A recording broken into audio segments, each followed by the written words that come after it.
top stories this evening, sponsored by Courts, bringing value home. AFC dubs GECOM's meeting disastrous. Party to engage the international community.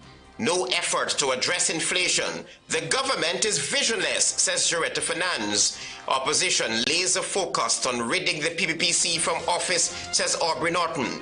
And cane harvester dismissed after 34 years of service, denied financial support. HGP Nightly News begins now.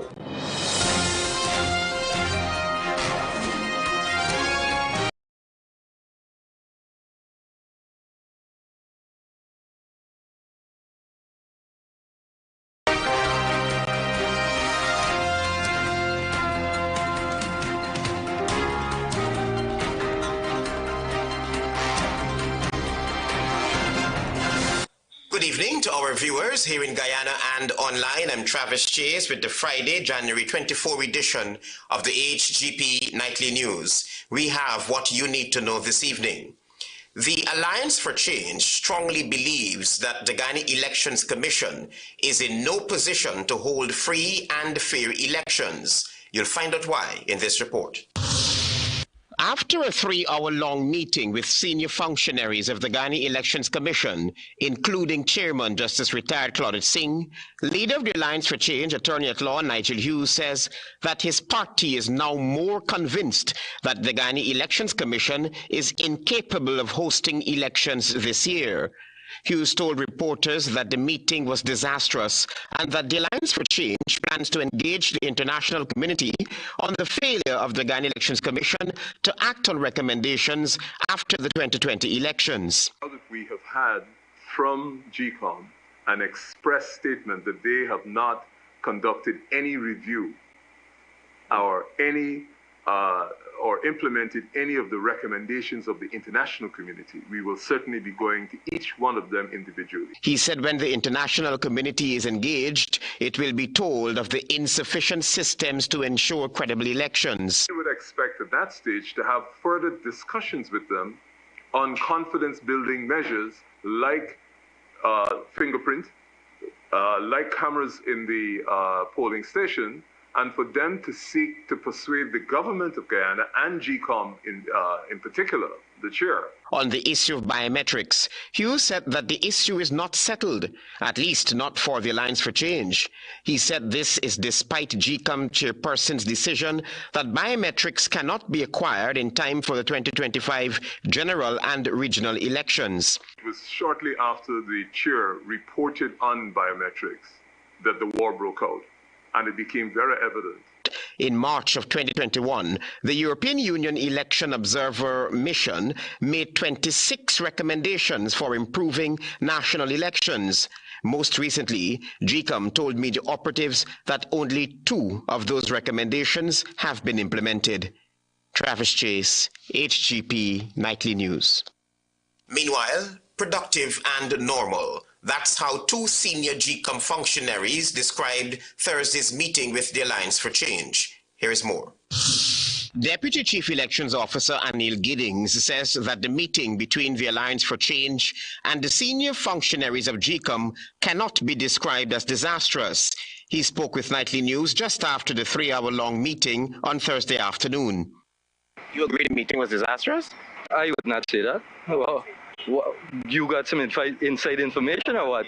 I wouldn't say so. It was a meeting and the meeting was productive. GECOM Commissioner says Gunraj also disagreed that the 3-hour-long meeting had been disastrous. I wouldn't describe it as disastrous. If that's a description that was used, maybe that is a description of someone's opinion. I wouldn't describe it as disastrous. I would describe it as a normal meeting of the Guyana Elections Commission. The Alliance for Change is of the view that the meeting at GECOM proved that the elections body cannot and is not prepared to hold free and fair elections. Gunraj, though, believes that questions and comments directed at GECOM by the AFC representatives appears as though it was a foregone conclusion that they had no confidence in GECOM. And it is clear that the intent of today's meeting was to act as such, and the questions and the interactions were clearly geared in that direction to perhaps convince themselves of that view which they have formed. It's not surprising. It's not surprising. The attorney at law said that GECOM has taken steps to ensure its credibility remains intact. GECOM has, as far as I am aware, has taken steps.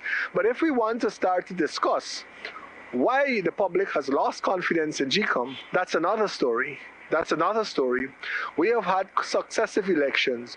We had the 2011 elections, and concerns were raised. We've had the 2015 elections, concerns were raised, but none of the concerns were as egregious and none of the concerns were as patent as what the world witnessed, not what C.S. Gonraj witnessed, not what the GECOM Commission witnessed. Travis Chase, HGP Nightly News.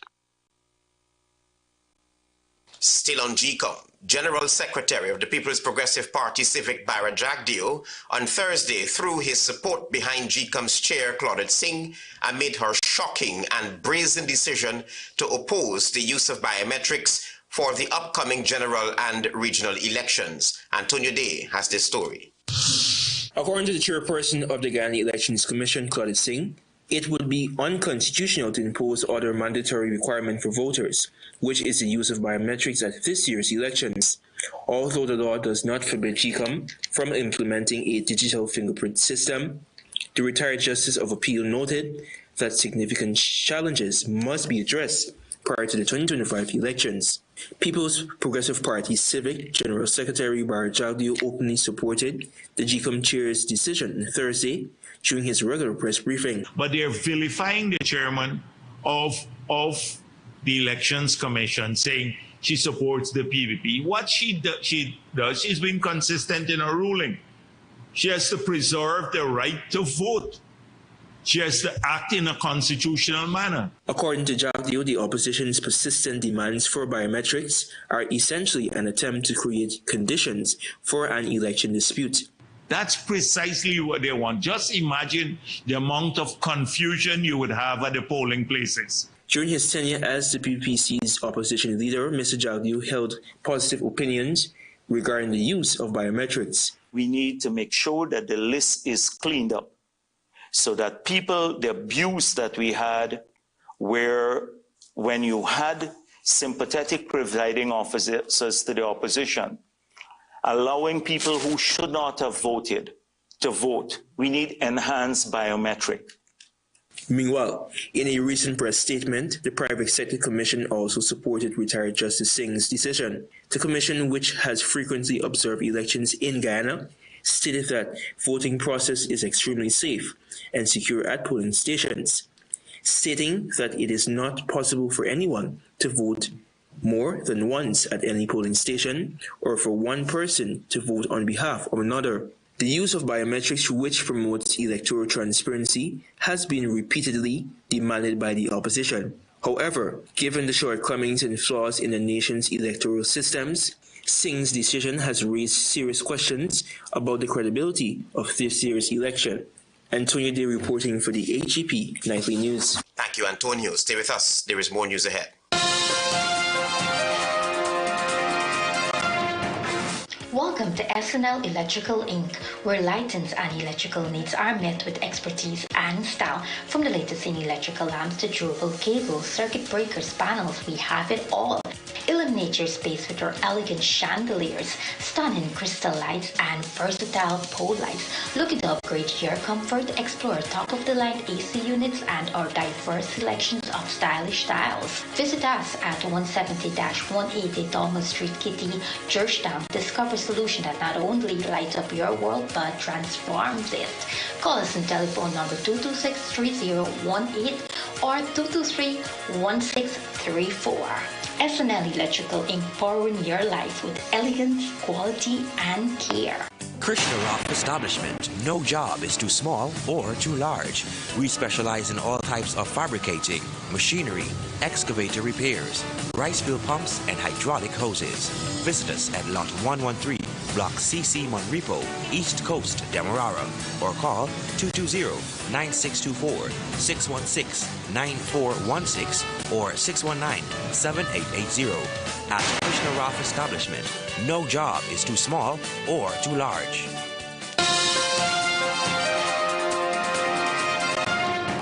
Welcome back to the HGP Nightly News. Shadow Minister of Finance, Joretta Finance, posited that the government should be ashamed to tout the 2025 budget when in reality there are constant spikes in food prices which heavily impacts the lives of ordinary Guyanese. Antonio Day was at day one of the budget debates and he reports now.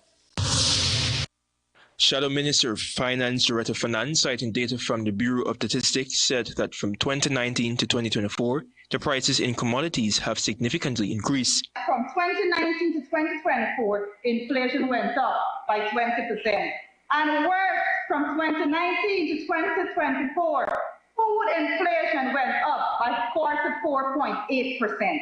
The Member of Parliament expressed that the constant increase in the food items have little to no effect for the wealthy, but pose dire consequences for the working class. With the inflation rate of food at 44.8% from 2019 to 2024, the current administration was proud to announce wages and salaries for the period for just 35%. The AFP administration from 2015 to 2019 increased wages and salaries by 7% when inflation was only increased by 5.4%. Meanwhile, Susan Rodriguez, minister within the Ministry of Housing and Water, attempted to rebut Finance claim. After assuming government, we had buyer's remorse. We saw immediately the destructive nature of the APNU, AFC. We saw immediately how they destroyed the economy. Their idea of job creation, former President Granger said they must go and make guava cheese and plantain chips. On the other hand, the opposition Member of Parliament told the House that the $1.3 trillion budget did not cater for any significant adjustments to the minimum wage, which could bring relief to citizens. Inflation numbers are showing that the purchasing power of our dollar is significantly less than it was in 2019. This administration is not taking inflation into consideration when adjusting wages and salaries and pension. Budget 2025 is now proposing increases in pension of $5,000 Guyana and increases in public assistance of even less, $3,000 Guyana. Budget 2025 caters to some $9 billion for cost of living measures. Antonio Day reporting for the HGP Nightly News. Leader of the opposition, Aubrey Norton, said his party is laser-focused on unseating the People's Progressive Party Civic at the upcoming elections. You'll hear more from Daisy Richards. Our major objective is to get rid of a corrupt, incompetent political party named the PPP, in which they are misusing and mismanaging our resources, and therefore they are the major enemy of the people of Guyana, and our focus will be laser beam on getting rid of the People's Progressive Party. That was Leader of the Opposition Aubrey Norton during his party's weekly press briefing on Friday. The opposition leader said his party's main thrust to gain the seat of government is to ensure Guyanese benefit from the country's wealth resources. Addressing the recent agreement signed with the Alliance for Change, the opposition leader alluded to the two parties ironing out their differences amicably. We have the ability to engage and resolve whatever issues emerge. We are going to address the issues and move forward. Mr. Norton's Friday press briefing yet again addressed the issue of biometrics as he reaffirmed his party's position on the issue. We continued from 2022 until now, picketing GECOM every Tuesday, calling on them to implement biometrics. The diplomatic community can tell you, the business community could tell you, one of the things we put on the agenda of all of them when we meet them was this question of biometrics and a clean voters list. Friday last, after mounting calls from the parliamentary opposition and civil society, chairperson of the Guyana Elections Commission, Justice retired Claudette Singh, announced that biometrics for the 2025 general and regional elections will not be implemented. Justice Singh said she arrived at the decision given a number of tasks that must be completed before such a system can be properly introduced. It would appear, though, that the issue of biometrics is among other concerns that will soon be brought before the diplomatic community. For HGP Nightly News, I am Daisy Richards. Following a social media post suggesting a massive outbreak of dengue in Region 10, Regional Health Officer Dr. Gregory Harris on Friday addressed the situation. Tiana Cole is on this story. Regional Health Officer RHO for Region 10, Dr. Gregory Harris, in a telephone interview with this newscast on Friday, put to rest claims of a dengue outbreak in the region. Yes, here in Region 10, I can say beyond a shadow of a doubt that there is no dengue outbreak.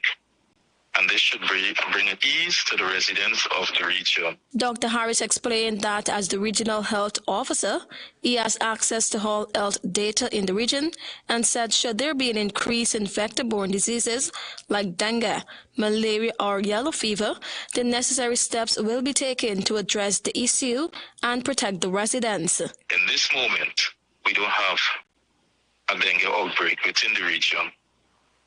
Between the 15th to the 24th, we would have recorded 3 cases. The RHO also addressed the social media post circulating on Facebook, which falsely claimed there was a massive dengue outbreak in Region 10.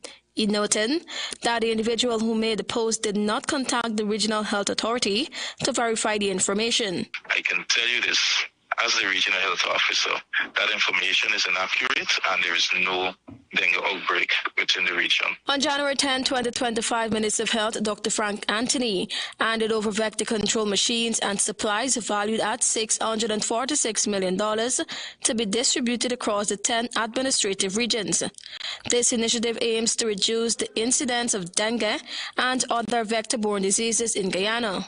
Dr. Anthony reported that in the first few days of 2025, 65 cases of dengue had already been diagnosed.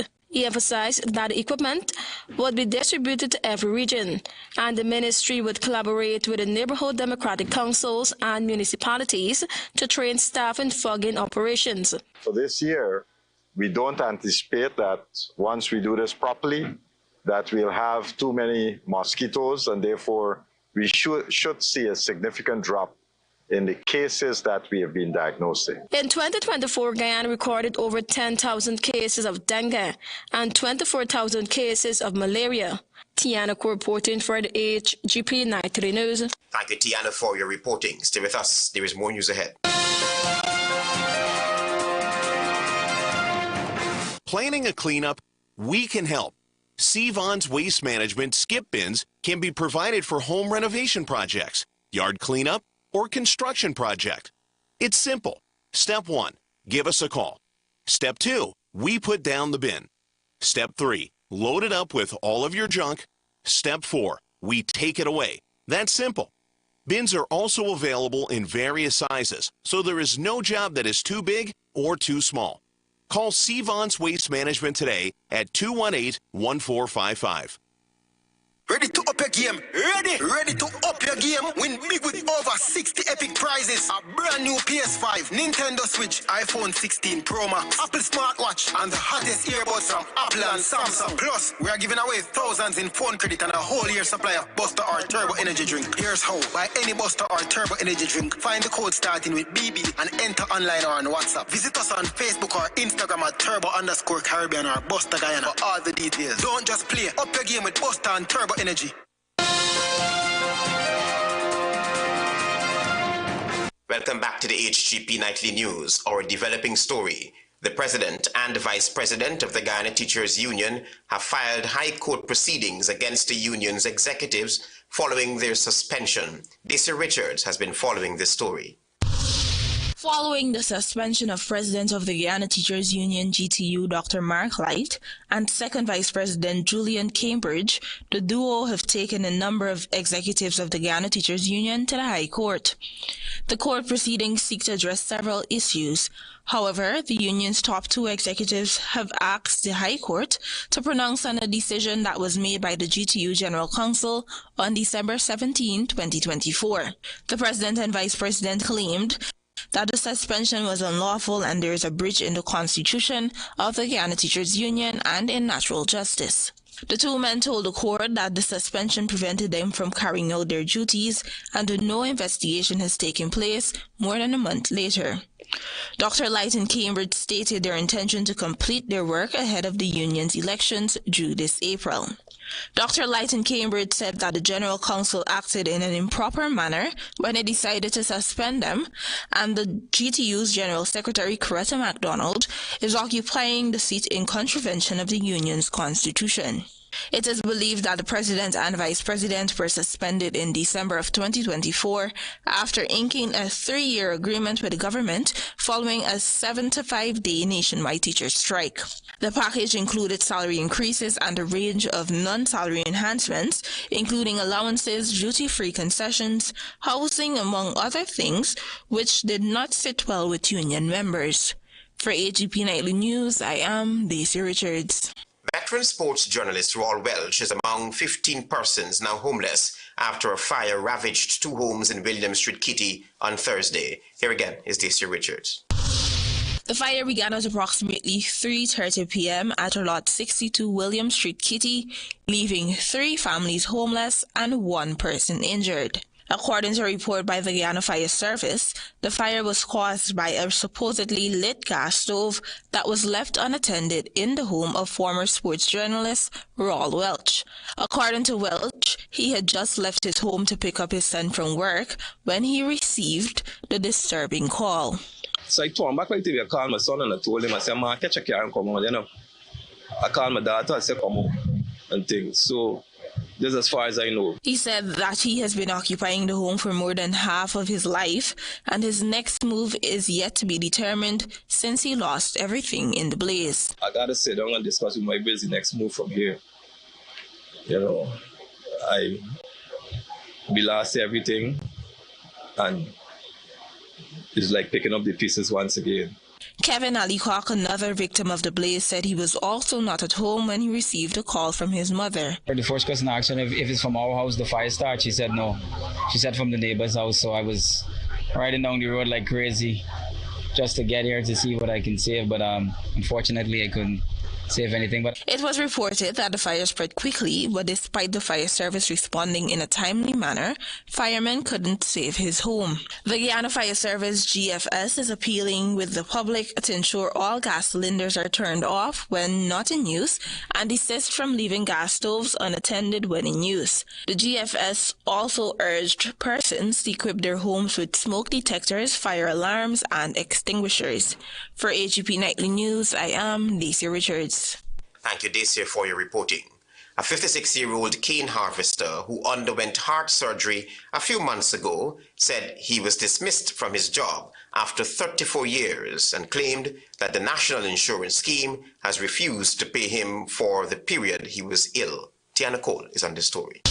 Hilton Ramu, a 56-year-old resident of Bat Settlement, West Coast Berbice, shared his heart-wrenching story in an exclusive interview with this newscast. Ramu, who worked with the Ghana Sugar Corporation, GECOM, for 34 years, suffered a heart attack in May 2024 and underwent surgery at the Georgetown Public Hospital Corporation, GPHC. After 26 weeks of sick leave, Ramu returned to work only to be met with devastating news. He had been dismissed from his job. Adding to his distress, no official letter explaining the grounds for his dismissal was provided.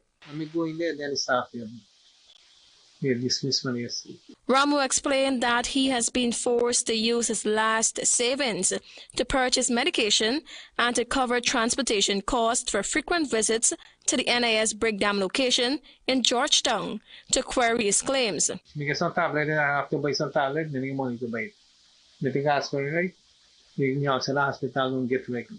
Adding to the family's struggle, his wife, who is also unemployed, revealed that she was forced to sell her wedding ring as a means of securing monies to purchase her husband's medication. So me no know why if you pay NIS and NIS can't pay him back? According to Ramu, when he and his wife visited the NIS Georgetown branch to collect his claims, they were handed a letter from the medical department stating that his case had been reviewed by the medical board on December 19, 2024.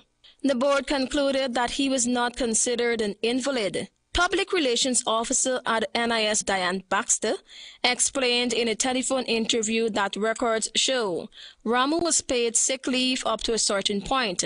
However, after being examined by the medical advisor, it was determined that he was fit for work, and as such, his subsequent leave was not approved for payment. So he had some leave in June 21st to July 4th, and that's the leave I think he's probably talking about, where the doctor said there was no incapacity for work, so that he was fit for work based on the doctor's recommendation. So based on that, he wasn't paid that last set of leave, but all the other leave that he submitted, he was paid. Several phone calls to the Blamont estate, where Ramu was employed, went unanswered. As to now, the sick man is unsure of his next move. Tiana reporting for the HGP Nightly News. Stay tuned for your regional news.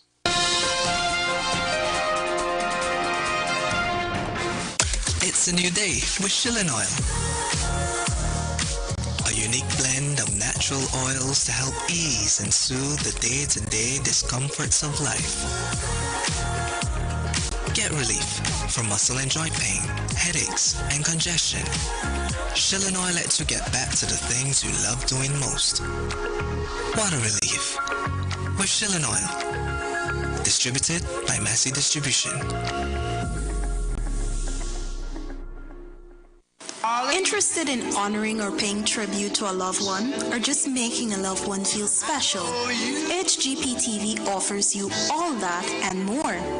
Air your birthday greetings, death announcements, and wedding anniversaries on HGP TV today. HGP TV offers affordable prices, convenience, and great services. Call us on 220-3660 or email us at sales@hgptv.com.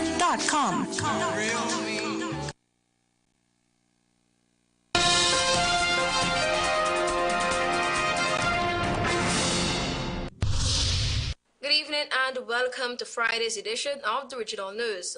Tobago now has gangs than several districts in Trinidad, and according to the Chief Secretary Farley Augustine, has the island security apparatus got the resources and the support it needed, the situation would have been vastly different.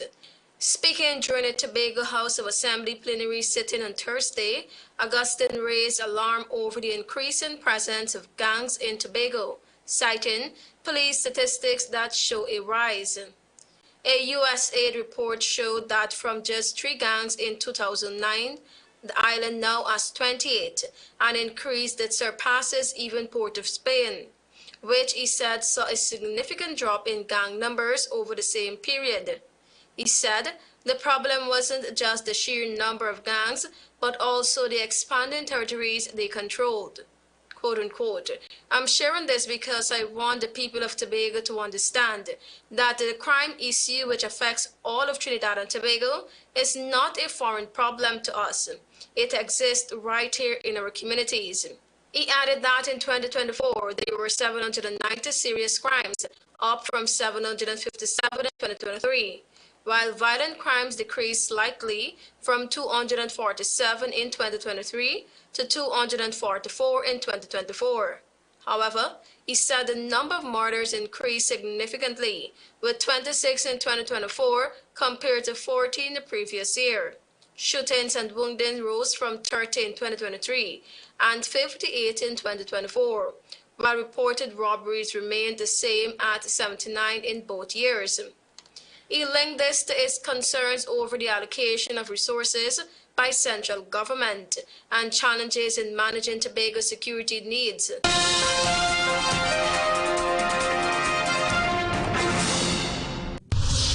The Director of Public Prosecutions, DPP, Paula Llewellyn, believes the country's justice system is not yet ready for judge-alone trials and says she therefore does not support ending jury trials. Chief Justice Brian Sykes has also been advocating for support to end jury trials, arguing that bench trials in which matters are handled without a jury would save judicial time and allow for more cases to be tried, while offering a better quality of justice. Llewellyn expressed their opposition to having total judge-alone trials in a modern-day Jamaica, stating that her experience has shown that in highly credibility-specific cases impacting the community, involving the community in the verdict process helps foster understanding of the justice system. The island's chief prosecutor's comments come amid discussion on the lengthy trials and delays in the court system. For Llewellyn, a large part of the reason is the lack of cooperation from members of the public who are not only required to give a statement, but are also required to give evidence in court during the trial.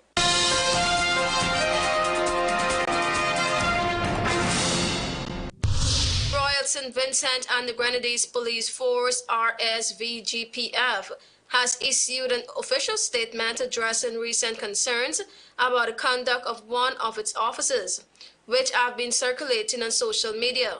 The Commissioner of Police assured the public that the matter is being taken seriously and will be thoroughly investigated. The statement follows allegations of misconduct by the officer, though specific details of the incident have not been released.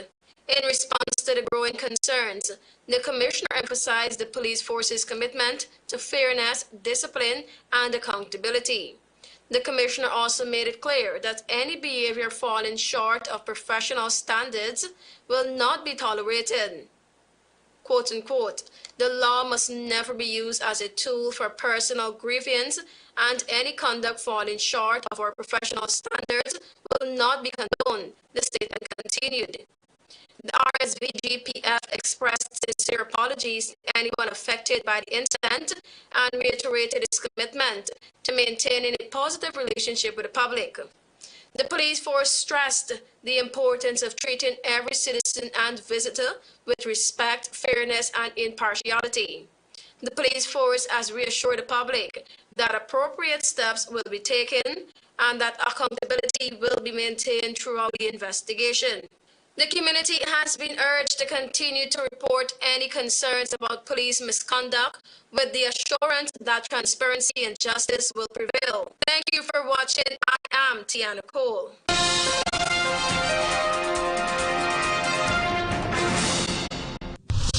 AFC dubs GECOM's meeting disastrous. Party to engage the international community. No effort to address inflation. Government visionless, says Juretta Finance. Opposition laser-focused on ridding the PPPC from office, says Aubrey Norton. And cane harvester dismissed after 34 years of service, denied financial support. Those are our major headlines. For these stories and more, please go to our website. It's www.hgptv.com. I'm Travis Chase. Thanks for watching. Goodbye.